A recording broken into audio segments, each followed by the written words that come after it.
Something's in the woods, and it's not your average wildlife. Welcome back to Let's Talk Terror. I'm Celia, and today I'm speaking with author Mark Berton, the mind behind Aroughcoune. This creature feature isn't just animal horror, it's genetically modified cryptid-level catastrophe. So come join us as we talk about crafting an unforgettable monster and what it's like to step into the mind of the creature itself. If you thought raccoons were cute, think again. Let's talk terror.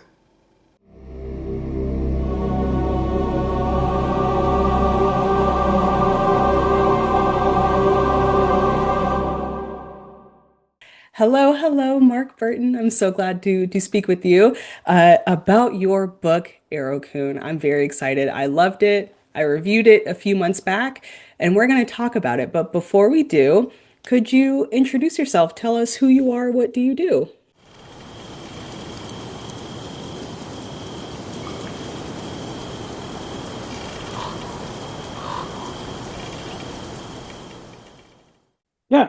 My name's Mark Berton. I'm author now. I was my background was in journalism and print media, and then I went into magazine publishing for a number of years, about 14 years, and then COVID happened, and I took a job at the post office, and it was probably the best move I've ever made in my life. Um, it's a wonderful environment, and I'm a clerk, a lead clerk in the office. Gives you a lot of extra free time, uh, pays better. So benefits are better, vacations better, all I those things. bet. It's yeah, all those things in the past, and like doing interviews at 9 o'clock at night or on the weekend and all those types of things. It's like you clock out, you go home, you don't think about it, and then you have your weekends and vacation time, and it's just like a forget it when you leave type of job. So it's been wonderful. Oh, I'm so happy to hear that you are a fellow journalist. I also have a background in journalism. I haven't used it not nearly as much as you probably have. I was lucky enough to use most of my working knowledge online. So I wasn't going out and doing interviews at 9 o'clock. But then again, look at me now. It's not nine You o'clock are here, but yeah, you are cranking out content like it's unbelievable. You're like the hardest working woman in the horror industry. I mean, it's amazing. thank you. It's because I'm trying to quit my day job. So I gotta do this. I'm trying to get seen so someone will, I don't know, pay me for all of these things, but I do it for the Yeah, love of it. So you deserve it. Yeah. thank you. Thank you.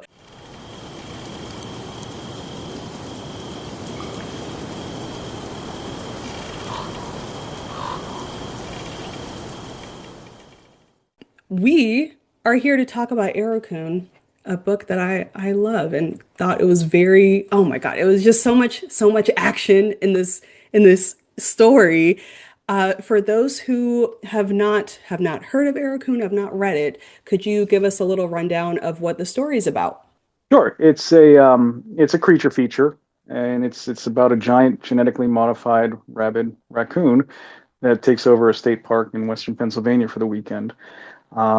There's a couple characters. It's not a huge cast of characters. There's a couple teenage boys that this story focuses around.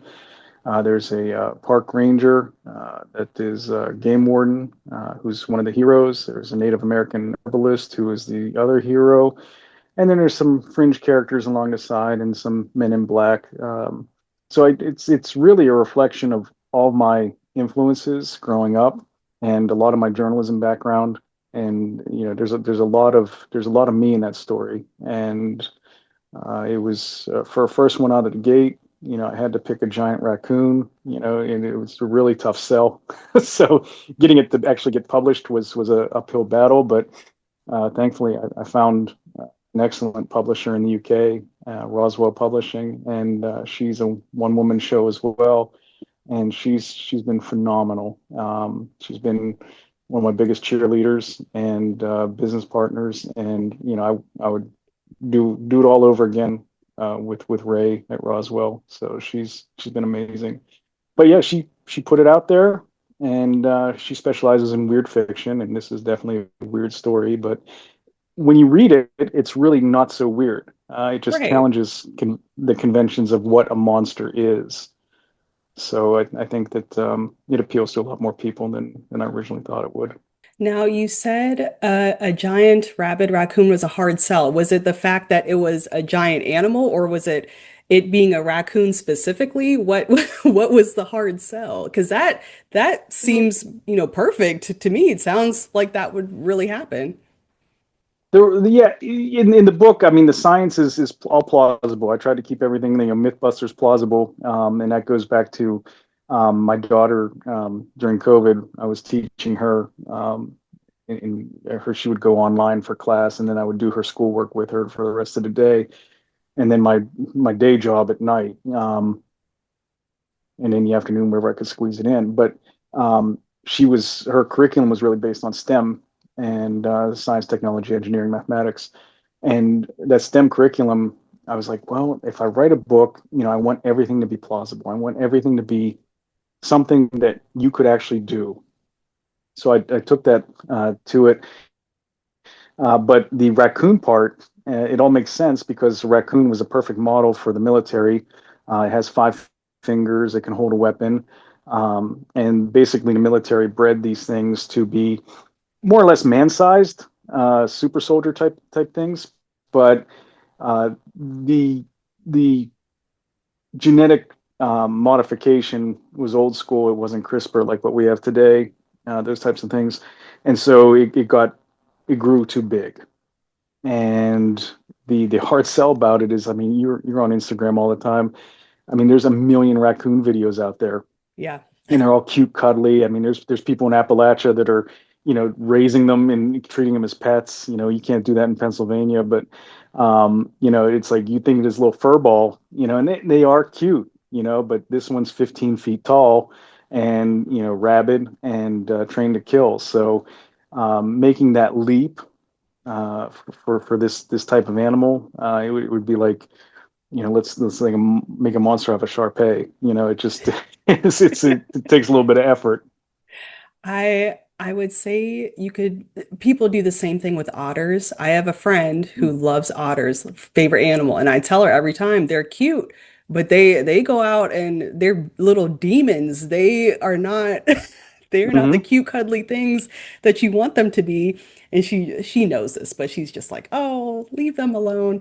Yeah, raccoons, if you really think about it, they are kind of they're more than mischievous and I would not want to see one genetically modified to that level ever. Yeah, and when you go to shows, I mean, I've been to shows all year long, and it's interesting to see how the fans, the people that buy the book, how they react to it because you get the hardened dad of the family who wrestles with the raccoon in the backyard taking the trash out, and it comes out in the morning, and the cans are all upturned, and the garbage is everywhere, and they are mischievous, and they do figure out puzzles. They're smart, and then you have the cuddle crowd, that just see it as something cute and lovable, and let's buy one, and it's not like that. So they are wild, and I've seen enough of them. One of my jobs in my early years was I worked for a local shelter. It was called it's defunct now, but it was the Animal Rescue League, and we had the city of Pittsburgh contract for animal control, and they would bring in raccoon after raccoon after raccoon, and some of them had distemper, some of them were rabid, but they brought them in on poles, like Hmm. the ones I describe in the books, and they would euthanize them right on the floor. They'd have the pole, they would have a collar around its neck, they would push it to the ground, and then they would euthanize it with the blue juice. So when you see them in that inhumane type of environment, uh, they are frightening. Now, you mentioned that you wanted to keep this as possible or as probable as it as it would be in real life. How much research did you do into this? Like, was there anything that you found that you were like, "Oh, that's surprising. Let me add this to the book." Anything Yeah, specific? Well, I mean, everything in there is researched out, and I'm doing the same with the follow-up, the sequel that I'm working on right now. But the science is sound. There was a study out of Kansas City, if I recall. I mean, we're going back 2, 3 years now in my head, but there was a paper done out of Kansas City that said that creatures can contract rabies by eating infected flesh. Um, so that's plausible. The get up that one of the characters makes with a hubcap and an ATV and a solar panel and going after the creature, that is plausible. So the mechanics of what's in the story was just again, it's my growing up and shows like MacGyver and things like that, and just seeing people utilize what's at their fingertips creatively to make something that works. And it might be tenuous, it might be unsturdy. It is just but in the end, you can pull it off.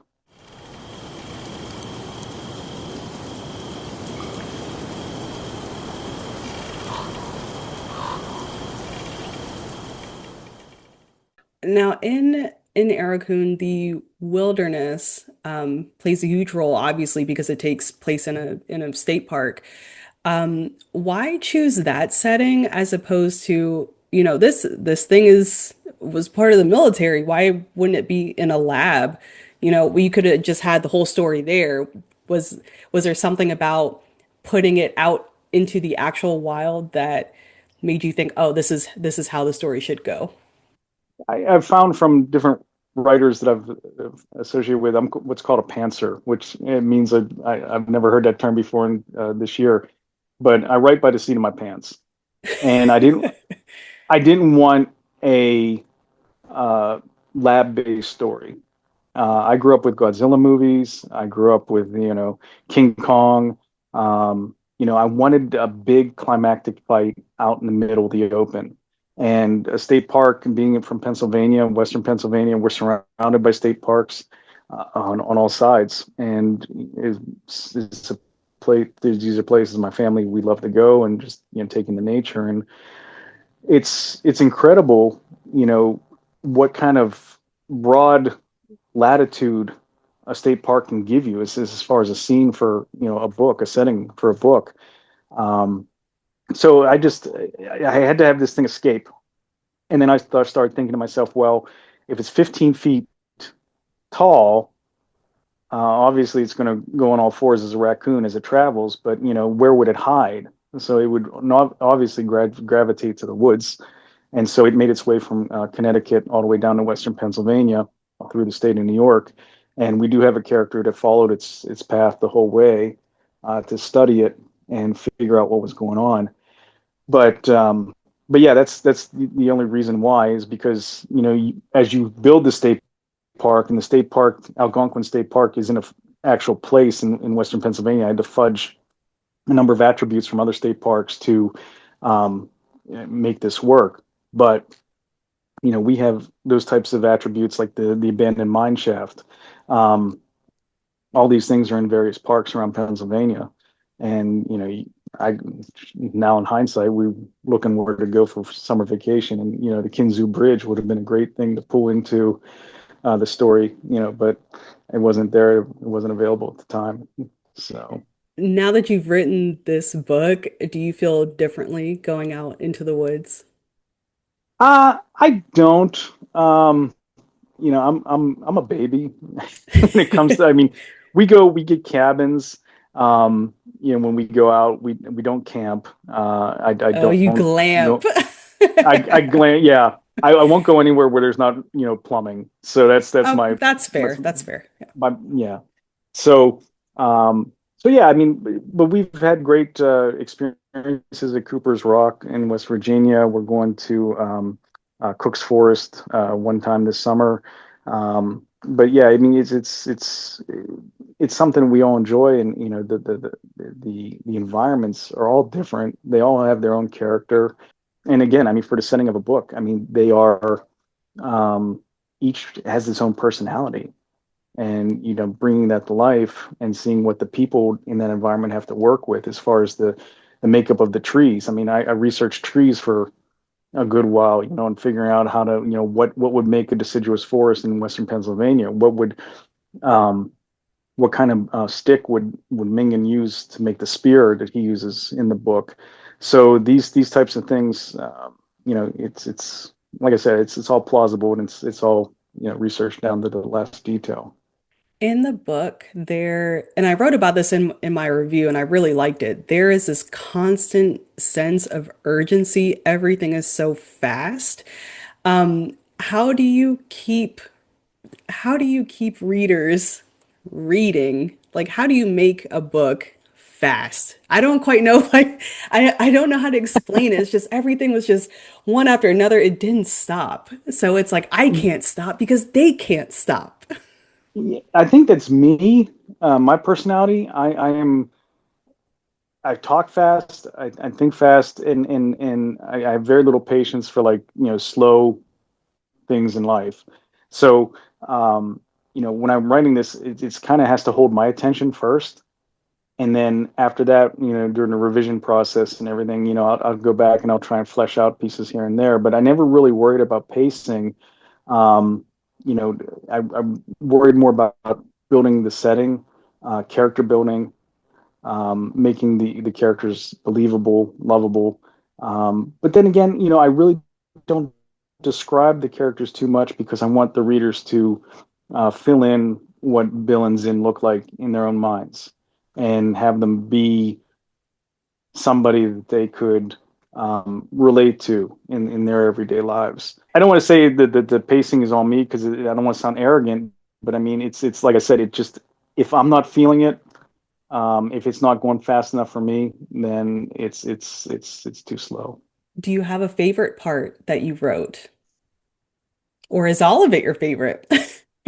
I I can't say it's all of it's my favorite. I do love the Native American folklore that I brought in to the story, my biggest hope was that it wouldn't be seen as appropriation. That basically, these stories are out there.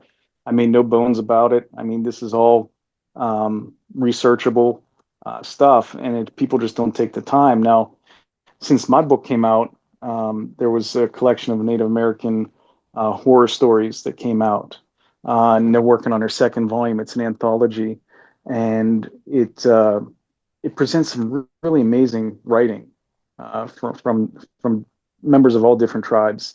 And these stories are as important today as Bible stories, as Koran stories, as any other religious history. Just because it's Native American, I think people tend to gloss over it or poo-poo it. Is just like, or take it for granted. But I wanted to present these actual stories in the book and weave them into my story, not to um, take anything away from them, but to further the logic that Mingan would use to deal with the Aroughcoune and how he perceives the creature. So, so yeah, I hope that answers your question. I kind of. No, it's totally fine. Now, I am not indigenous myself, so I can't really say whether it's appropriating or not. I don't think it is. I think it fit in very well, and I think you did a great job portraying this folklore and these ancient stories that they have. And I will say I'm glad you did because there's really something about having a story that it's like you could physically go to. It's like I'm from the Mhm. East Coast, so I almost know these woods. I know exactly what you're talking about. And it's like, yeah, I've seen raccoons out and about, not one that's 15 feet tall, but I could definitely imagine that. It's a lot different than hearing about, an ancient dragon from, I don't know, China, Japan, because it's like we wouldn't have any kind of like real connection to that. But a giant raccoon out in the woods, yes, definitely.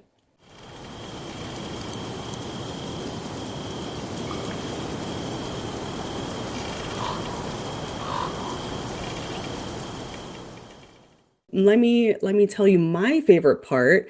Okay. were the instances where we got inside of the Aroughcoune's head and you were telling us their thoughts. Like, I don't know why I'm angry. I'm hungry. I'm trying to do all these things. There's people coming at me and I'm angry. And you don't really get that perspective very often. Why choose to humanize what is essentially a monster? So I read Cujo at an extremely young age, and I probably shouldn't have. And that's one of the tools that Stephen King used in that book. And since then, I've seen it pop up, here and there. And the book I'm reading, I'm just finishing off tonight, actually, is The Living Dead, the George Romero book that came out last year, I believe. And it was co-written with somebody, but they actually put thoughts in the minds of the zombies and gave a perspective of the zombie in that book. So I wanted to kind of piggyback off what King did and bring more of the science of rabies to the book than what he did. He went totally for the emotional feel of the good dog, the boy, the master, that type of thing. Um, but having something just a little bit from the creature's perspective, I think did humanize it. I did wanted people to have sympathy for it because what happened to it wasn't its fault. And I think my all-time favorite horror story, both in film and in literature, was Frankenstein, and the way that Frankenstein is portrayed against the blind man in the cabin, and when they have their food good, smoke good, it's Yeah. conversation. It shows you that this is a creature, and the little girl he throws into the pond. Um, he wasn't being malevolent. He was trying to play with her. And you could see how society misconstrues all these things. And it's like, okay, you've already been cursed with this horrid ugliness. You've been cursed with this life that you didn't want, that you didn't ask for, and these body parts that don't work well together. And then on top of all of that, society's condemning you for just being. And it's kind of like the feeling I wanted to get into this creature a little bit, just to let people have that. Is it all bad? Is it all good? Is it really evil? Is it the disease talking? And it leaves it kind of ambiguous. It was an emotional roller coaster for me because I wasn't expecting to feel bad for a rabid animal. Like, yes, of course you feel bad for them for all the reasons that you said. Like, they didn't ask to be that way. They're just being an animal and it just happened to be that way. But man, those POV sections were like, oh no, I feel so bad for him. Yeah. So, besides writing from the Aroughcoune's POV, you also write, POV from the kids, from the ranger, from Mingen, from everybody. How do you kind of change your mind in going from, okay, I'm a teenage boy to I'm a raccoon, I'm a black woman, game warden. How do you switch mindsets like that? Monique McKesson was the hardest one for me to write, and they're all facets of my personality. So, whether I'm in touch with myself in that way, I don't know. But I mean, it's like I need a character. Okay, that character is actually going to be me playing this character. And, then that's how I write that character. Their stories, their thoughts, and they're all, I mean, I think every writer goes through this. You put yourself on the page. I say, write what you know is the golden rule. And um, I've written myself in a multitude of ways. But Monique was very difficult, and I ran her past a few good black friends of mine that to make sure she was authentic. And everyone I talked to, too many tell me about that growing up with racism, that that N word, that eventually gets hurled at you at some point in your life, and then the first time its impact what it has on you. And, she had that history. She grew up in a small town in Western Pennsylvania. And when I was growing up, these things were more prevalent. Western Pennsylvania was a huge KKK country, all over the place. My grandfather would tell me stories about, them having rallies, in the area, like in the, where there are shopping centers now and things like that. And he didn't participate. I mean, he was a kid and he would go up there and, they'd sneak a peek at what was going on and, they'd run home. But it was, it was pervasive through this region. And I think people, now that our parents and our grandparents are at that age where it's more convenient to deny it ever happened than acknowledge to our kids that, yeah, this is the way it was.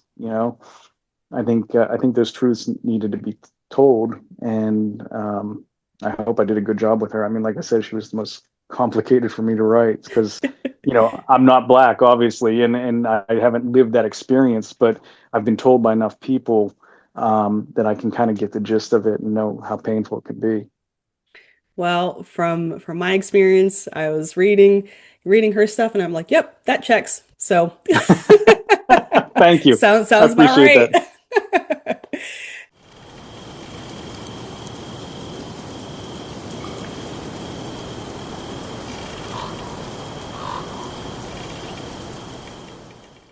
So, Aroughcoune, you got a lot going on here. You have government conspiracy, you have uh, native folklore, you have a creature feature.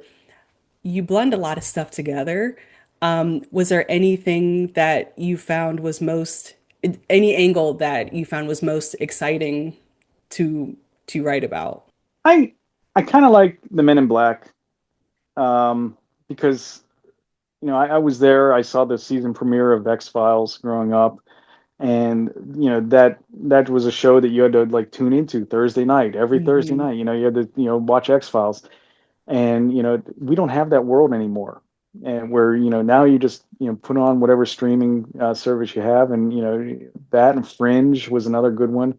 But those types of sciency shows that also brought in the horror. Not heavy. It was just like, let's dip your toes in a little creature monster of the week type of thing and see where it goes. But the fact that there was this whole government agency devoted to these weird things, I was Right. like, well, why not? And especially now in today's time frame and whatever alternate world we're living in 2026, where like the talk of UFOs is becoming more prevalent and more out in the open, and you have all these scientists that are going missing and killed in the United Right. States and China. So is it happening? I don't know, but could it happen? It makes a great story, so let's roll with it. The creature feature aspect of it, why do you think that works so well with readers? Not just readers, but if we go all the way back to the 50s, those B movies, giant tarantulas, giant, a Gila monster. Why do you think these animal specific subjects work so well with people? I think because deep down, I think we're all afraid of something. So for some people, it's insects. And that's like the big shtick behind arachnophobia when that came out, and like the horror in the theaters. Everybody has something that they are afraid of, and I think it being a creature, or let's broaden it even more. I mean, just nature in general. Nature is unpredictable. I mean, you were just telling me about the storms in your area. I mean, these are things that you can't talk away. They happen to you, and you have to deal with the consequences of some random event, whether it be a storm, whether it be a school shooting, whether it be just random violence on the street. These are things that it's nature and society that we live in, and to put those qualities in a creature, I think it's an easy way to convey that fear, the fear of the unknown, the fear of the randomness of life, the fear of the fact that this might be happening on this part of the country, but all these people over here don't care, you know? So it's just like that aloneness. And, especially if you're, two kids on a camping trip in a giant state park, making up thousands of acres, you are alone and the only help you're going to get is from your own two hands. So I think, people know that in the back of their minds, and I think they're afraid to confront it. And so to instill that into a creature of some sort, whether it's them and giant ants, or some of the ones you mentioned, it's easy to make that. Even I mean they did Night of the Lepus with the with the Yes. rabbits. So I mean as corny as it was a great movie. Yeah. So why not? I think you're so right about just nature in general, not even just animals, but nature in general, just being a force to be reckoned with. I think a lot of times we create these monsters that are not nature based, and yes, those are scary, but just looking outside is scary a lot of times. I besides journalism, I also have a background in earth science and meteorology is my favorite. I love tornadoes. I love it. I went storm chasing a few years ago and it was amazing. It was so fun. But it's one thing to go out and seek that. It's another thing to have it like, okay, it's 1 in the morning and we have to go shelter because Hmm. the sirens are going off. That happened 3 days ago. So it's, oh, nature, it's crazy. It's Yeah, crazy. yeah. If Aroughcoune were adapted into a movie, first of all, would you like that to happen? And second, what would you want that to look like? You know what? Realistically, I don't see it being some big summer blockbuster, you Never know. say never. but but the last guy you had on, and Michael Jane, Yeah. I could I watched that video, and he he grabbed me. His backstory, and it wasn't just a sympathy about the stroke and everything, Yeah. but I mean it was, his endurance and having to deal with these small budget ideals that he holds to, and the practical effects that he was adhering to throughout Arbor Day.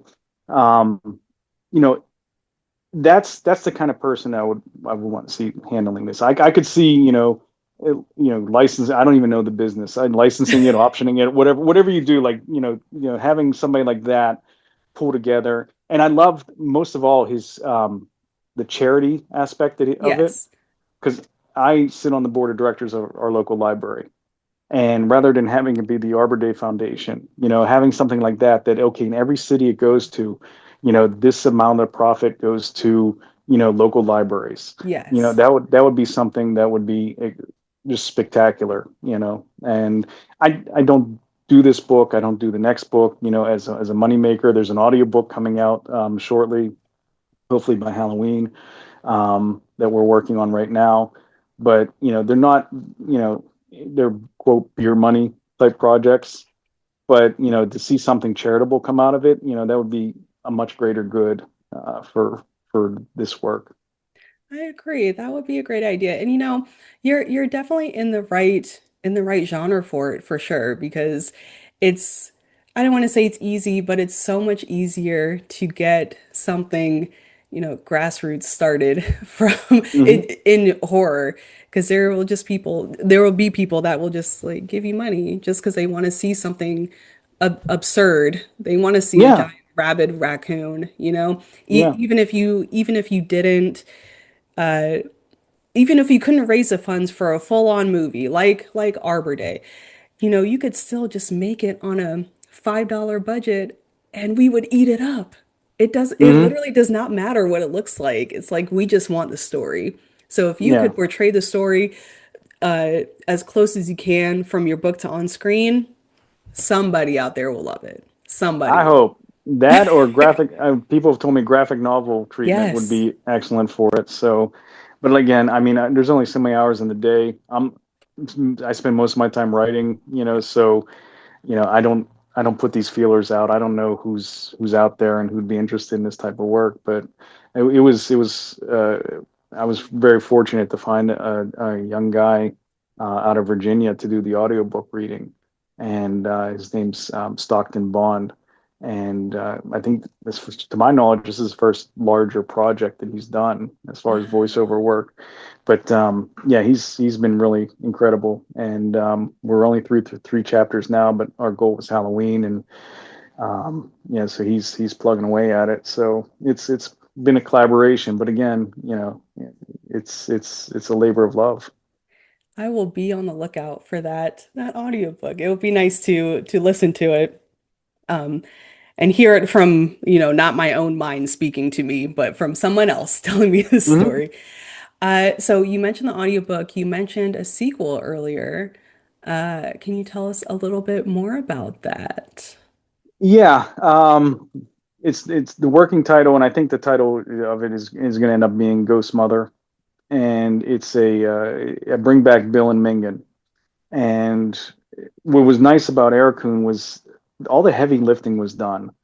I set the stage, I created these characters, and now I can mix and match them in different play sets, if you will, like Lego people, and put them in these different stories. And so, Ghost Mother is way more graphic. It is my publisher, like I said, she was based in the UK. And when she got Aroughcoune, I said, "This is a horror book," and she said, "No, it's a young adult book." And I said, Hmm, "Ooh," I said, "Really?" Because I reached out to the local school districts around here to do a cover contest for the book, and they all turned me down because it had mild marijuana references, it had yeah. some profanity, it had a little bit of graphic violence, but I said, in America, things like this That's are. just Tuesday. Yeah, and she's like, well, I'm in the UK. It's young adult, and that's I said, okay, I trust your judgment. So we went with that. This next book, not that I have anything wrong, or there's anything wrong with being a young adult writer. Um, this next one, I wanted to be more standout. I wanted this to be more over the top. So there's a lot more body horror. There's a lot more gore. Basically, the shaman creates this ghost mother, which is like a little fertility goddess type thing, and he wants this to gain some power, and because he screws up um, the mythology of creating this thing, he becomes trapped inside of it. Oh, So the only way he can get out is by absorbing souls of the living. Well, this thing is buried, and it lays dormant for decades. And this kid riding bikes in the woods stumbles upon it, brings it home, and that sets off his chain of events where he starts collecting souls. And so Bill is living in Pittsburgh, and Mingan is still at the state park, but he comes to Pittsburgh, to investigate these strange occurrences, these really bizarre deaths that are being discovered all around Pittsburgh. So it's more Pittsburgh centric. It takes place in the Tri County area. Um, there's a henchman that is working alongside the evil shaman, and he's like the Renfield of the story, and he kind of assists his master in getting these souls. So it's a lot darker, and I think it's more reflective of the times we're living in right now yeah, than Aroughcoune was. Aroughcoune was kind of like, okay, we're all sheltered down, we're all social distancing, and this is everything's still fine, but we're just muddling through. yeah. Um, this is more hardcore. Violence, and it's like I said, it's got the more Cronenberg type of body horror. Um, I'm really not holding back on anything. It's not, gratuitous for gratuity's sake. It's I think it furthers the storyline, um, and it's a little bit longer. And hopefully, I'll be wrapping up with that by the end of summer. So Roswell, she's already on board, and hopefully, we can get this out early next year. You know where to And find me when that yeah, happens. yeah. So, and I hope it like concretizes me more with the horror genre, and less with the young adult. But like I said, I mean, I'm just happy that somebody's reading it. So at the end of the Yeah. day, you know, it's all icing on the cake. Okay, so Mark, we are now at the conclusion of our interview. If there's anything else you would like to tell us about Aroughcoune, where we can find it, where we can find you, I'll of course leave it all in the description as well. But Yeah. now is your time. It's on Amazon. It's on Waterstones in the UK. It's pretty much everywhere that you buy books. My website is markburton.com. My biggest social media is Mark Berton author on Facebook and my Frog Elixir on Instagram handle. Uh, so that's how you can find me.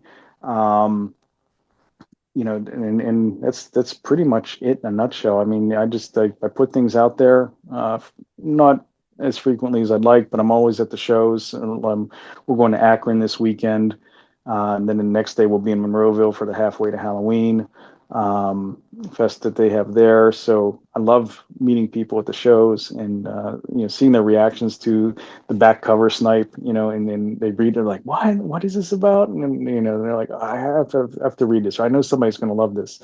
So the shows have been great. I'll be up in Erie at Werner Books later this summer.